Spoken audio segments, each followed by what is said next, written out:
کہ سیاسی استحکام کہاں پہ ہے. یہ کشمیر میں آپ حالات دیکھ لیں, کے پی میں حالات دیکھ لیں.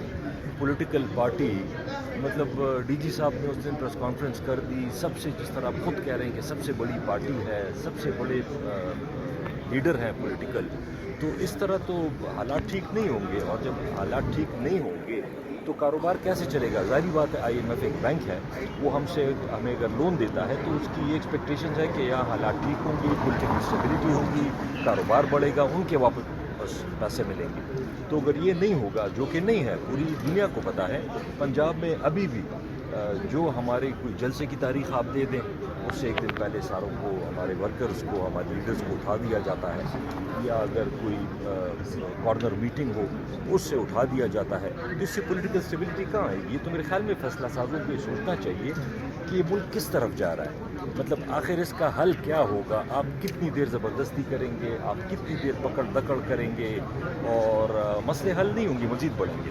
آج بانی پی ٹی آئی نے یہ کہا کہ جون جولائی میں یہ حکومت نہیں چل پائے گی, اتحادی حکومت, کیونکہ لوگ جو ہیں وہ سڑکوں پہ آ جائیں گے, بلوں کی وجہ سے, گیس کے بل بہت زیادہ ہوں گے, ٹیکسیشن کی وجہ سے لوگ باہر آ جائیں گے.